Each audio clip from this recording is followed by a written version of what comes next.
Hello, and welcome to an interview and reading by Silver Bow Publishing author Scott Taylor, who will be doing a sample reading from two of his novels. The first one is Screwed, and the second one is Chasing Your Tail. My name is Megan Hakkinen. I'm a writer, adventure cyclist, and today's host. These books are available to purchase worldwide at local retail bookstores or the Silver Bow Publishing website. I'll hand it over to Scott to kick things off with his first reading from Screwed. Scott, welcome. Thank you. The next morning, the alarm went off. Holy shit, Ralph said, spinning around and flinging the pillow into space. He got up and made coffee, even stronger than usual. It was becoming more and more difficult to wake up in the morning. Off to work he went. The traffic was unthinkably bad. There was no end in sight in any direction. Ralph entertained thoughts of getting out of the car and just leaving it there, getting out and simply walking off in a random direction, come what may. But he didn't do it. It was 8 o'clock at night on Tuesday. Gina had called twice. He hadn't answered. Then someone had buzzed the front door. He didn't feel like dealing with anyone's shit that night, and he'd be damned if anyone was going to force him into it. Suddenly, he heard banging on the fire escape outside the window. "I know you're in there, bastard. I can see the light on," came a muffled voice from outside. Gina was coming up the ladder. "Cut the shit, Gina. Okay, I'm coming down," he said through the closed window. He watched her climb back down again and then went downstairs to let her in. "Why don't you ever answer the phone, you shithead?" she asked as she sat down.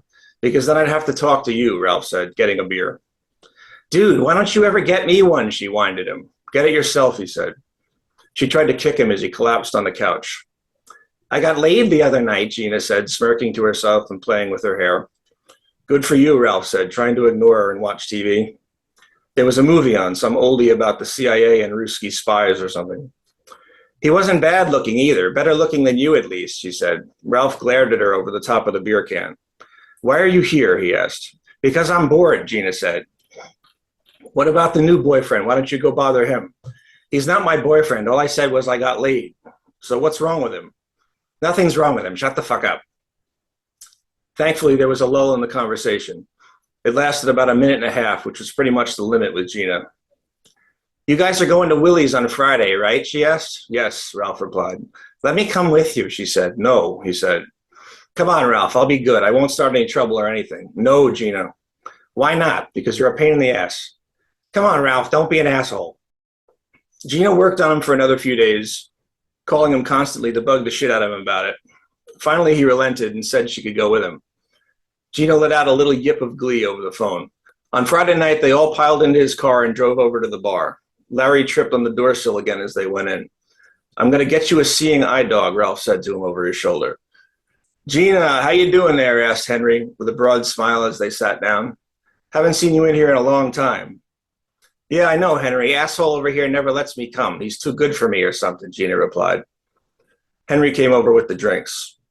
"So what's up, Larry?" Gina asked, giving him a friendly slap on the back. "Nothing, Gina. How you doing?" Larry said. Larry and Gina had always gotten along pretty well. "Staying out of trouble, you know," she replied. "Got laid the other night." "Hey, congratulations," Larry said, clinking beer bottles with her. "I know that's a real accomplishment for you."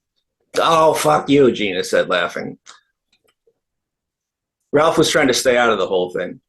Having Gina there made him distinctly nervous. He looked around the room at the rather sparse crowd that had gathered there. The jukebox was playing something mellow, and there wasn't a whole lot going on. His eyes came back to rest on Frank as he sat to Gina's left, listening to the conversation. Frank's eyes were glazed over, and he had a dreamy expression on his face as he watched her babble with Larry. For Christ's sake, the little fucker had a crush on Gina. He'd never noticed it before. After a while, Gina noticed too. She turned to give Frank a big welcoming smile.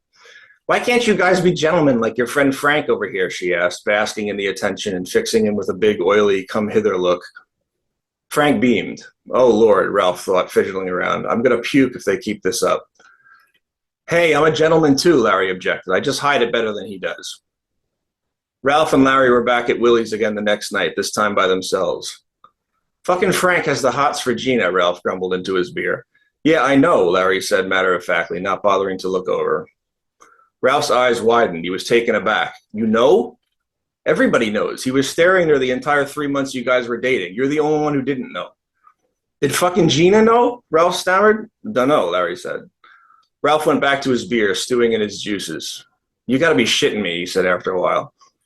I wouldn't worry about it, Larry said, staring at the TV. Gina can never go out with someone who doesn't speak. It would drive her crazy. Yeah, but she could still fuck him, Ralph said, glowering. Involuntary visions began dancing in his head. The mere possibility of it was highly disturbing. Nah, Ralph decided after careful internal deliberation. Gina hadn't fucked Frank. She would have said something to him if she had. Her mouth had a mind of its own. Ralph went home and sat on the floor again with the shades down and the lights out. He'd been drinking for 2 days and his head hurt. The next time Gina came up the fire escape, he was going to dump a pot of water on her head. He went to work on Monday morning. Half the place was sick. There was some kind of evil going around. They were running up against a deadline, and Ralph sat there all morning, typing away like mad, trying to get the work done. Max came by. You finished yet? He's asking about it again, Max said. No, I'm almost done, Ralph responded, still typing. He said they need it by noon at the latest, Max said. Well, go in there and tell Darth Vader the Death Star's not in position yet, Ralph said angrily over his shoulder, waving him away. An hour later, Max came by to check again. Then a few minutes later, the Grim Reaper followed him into the cubicle. The stench of his breath preceded him. It was like a noxious vapor. God damn, Ralph said, screwing up his face and recoiling like he just inhaled a skunk. Dude, we bought you the Listerine. It's like chemical warfare, Max added. Ha ha, I know. That was a good one with the Listerine, said the Reaper, chuckling. No, we were actually serious, though. You're supposed to use it, Max said. Look, it's still not ready yet, Ralph said, anticipating the complaint. No, I know. Never mind about that, the Reaper said. I came by to introduce you guys to my boss. He's here today, and he says he'd like to meet you. The boss of bosses came striding down the aisle. He was a pretty boy with hair carefully coiffed and pearly teeth gleaming. He wore Giorgio Armani suits from like 8 different countries, and his shoes shone like the sun and the stars. Everything about him was perfect. Just the sweat from his earlobe was a magnificence. The Grim Reaper was bent practically in half with unctuous, hand-wringing pleasure. Ah, Mr. Wilkinson, may I present 2 of my finest programmers, Ralph Sanders and Max Edgar, the Reaper said with a theatrical wave of his hand. The boss strode further forward with great confidence and enthusiasm. Mike Wilkinson, he said when he'd reached them, shaking their hands vigorously and smiling from ear to ear like a pumpkin. A real pleasure to meet you. Mr. Wilkinson's handshake was a thing of beauty, made at the optimal angle and with just the right amount of grip strength. His hands were manicured and his watch was heavy. An exotic fragrance emanated from him, something that smelled properly expensive. His eyebrows were carefully trimmed and his belt buckle glittered like gold. Mike Wilkinson aimed to impress. I've heard a whole lot of good things about you fellas, Mr. Wilkinson said, his rictus undiminished as he continued to pump away at Ralph's hand. You've done some quality work for us, quality work, and I'm fully confident that it will continue well into the future. The intensity of Mr. Wilkinson's smile actually increased as he went on, if that were possible. Ralph began to imagine the man's face splitting open at the seams, the flesh pulling away from his skull, and liquid magma oozing from the newly formed fissure. Mr. Wilkinson was so successful it almost appeared life-threatening. Well, I'm afraid I've got to be going. A real pleasure to have met you both, Mr. Wilkinson said. He gave the Grim Reaper a winning smile of his own, turned on his heel, and marched back up the aisle. That was quite the opportunity for you, the Reaper said once he'd gone. Mr. Wilkinson doesn't visit here all that often. My life has been changed forever, Max said with a skeptical raised eyebrow. Nothing will ever be the same. The Reaper laughed. Ha ha, you guys are too much, I'll tell you what. Ralph was too demoralized to comment, to respond, or to move. Eventually, he trudged back into his cube and sat down praying for death, or at least that they'd all go away. And his wish was granted, but not for long. Udarsh came calling shortly after lunch. So I came over to get a status on that module you've been writing, the one that was due last week, Udarsh said sourly. Oh, don't you start, Ralph said, disgusted. Max, he called over the cue wall. Can you come over here? I'm going to need a translation again. I can't believe you have to do this each and every time. Why can't you just give me a simple answer for once? Udarsh was instantly irate, his upper lip quivering as he stood with his hands on his hips. Ralph sat there gaping at him, shaking his head dismissively. Unbelievable, he said.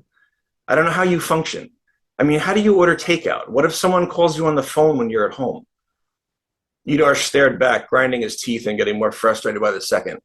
I know damn well you know what I'm saying, you son of a bitch. Everyone else can understand me just fine. I told you about 1,000 times already. Max came over to sort things out, and Ralph was soon left in peace once more. The rest of the day lasted about a week. When he got home that night, Ralph had a throbbing headache, so he drank about 8 beers and tried to go to sleep. That place was going to kill him. It was only a matter of time. He lay there in bed, imagining what it would be like to wrap his fingers slowly around Udarsh's neck and just squeeze. He'd squeeze for about 3 days. He'd squeeze until they pulled him off and the cops came to get him. Then he pictured himself sitting despondently with the other inmates in some jail cell, waiting for Larry to come and bail him out. He continued to be amazed that he'd yet to see the inside of one. They went to Hoboken on Friday night. It was 6 o'clock and they were sitting at a table eating pizza at a place on Washington Street, just screwing around until it was time to drink. The girl from Ipanema came on the radio. That's like some fancy Mexican shit or something. What is that? Larry asked after listening to it for a while. The girl from Ipanema, Ralph said with his mouth full. Never heard it before. You grew up under a rock. They finished eating and went down the street. You never heard that song before, admit it, Larry chided Ralph as he walked a few steps behind him. Dude, it's like the most famous song ever made. They play it on the Light FM stations about once an hour, in the elevators and everything. Light FM, my ass, Larry laughed, mocking him. You've never heard that song before in your life. They weren't even singing in English. Yes, they were too fucking singing in English. Were you even listening to it? Ralph spat, immediately tense. You're so full of shit. Frank, have you ever heard that song before? Frank shrugged his shoulders. He wasn't sure. Ralph was growling audibly. He was friends with two of the greatest nitwits of all time. Larry was still making noise behind him, droning on and on about absolutely nothing. In his mind's eye, Ralph pictured himself suddenly producing a megaphone, spinning around and screaming, "Shut the fuck up!" at him in a gravelly megaphone Satan voice. It would feel so satisfying to do it just once. Larry, I'm going to hit you, he informed him instead. Go ahead, tough guy. They stopped in at one of the trendy bars along the way. Ralph had been horny for weeks now. He had to get laid soon. But it was too early. The birds were all still in their nests. A beer would have to do for now. They stayed in Hoboken until past midnight. No one hooked up or got laid. They stood around drinking beer and having a generally miserable time. The kids got younger and younger, and Ralph got older and older. He was starting to feel like someone's father or something. Past 10 o'clock or so, and the bartenders now looked at him like he should be somewhere else. What did you do when you were old and wanted to have fun? The prospects didn't look promising. The following day was his mother's birthday. He had to call. There was no choice. He picked up the phone and dialed. Hello, his mother said. Happy birthday, Ma, Ralph said. Well, it's about time, she shrieked. Why haven't you called? He hung up. That's it. Thanks for sharing some of your new release, Scott. Before we jump into the next reading, I just have a couple of questions for you. So first, I'm thinking, could you tell us a bit about what inspired this novel? Well, this one was strange. It was sort of based on a set of notes that I've been keeping for a screenplay that I was thinking about writing. But the screenplay never got written. And as time went on, I was starting to write novels. So I figured maybe I would just try making a novel out of it and put the notes together. And there were some ideas in there that I thought were funny. I thought it would make for a good comedy. And it just kind of went from there. Supposed to be a screenplay, but it never made it. Well, I think it's transformed really well into a novel, and I think that's the thing that writers do is we're creative. We put things together and make things happen. So Yeah. I guess next I'm just wondering, what role does humor play in your writing? I probably include more of it. I mean, I'm not just a straightforward humor writer, but I probably do more of it than most writers. I mean, I kind of feel like it's a sweet spot of mine. I stay pretty close to home with that, and I come back to humor as an element in a lot of novels. So Screwed really was just an attempt at just straightforward comedy. It's just really a vehicle to get laughs. Chasing Your Tail, which was the novel before, it was more of an attempt to intertwine drama and humor and make more of a more mature work, if you want to say that. But I like to go back to the question. I love writing dialogue. People have told me I have an ear for it, and I have more fun writing comedy than anything else. It's enjoyable. You know.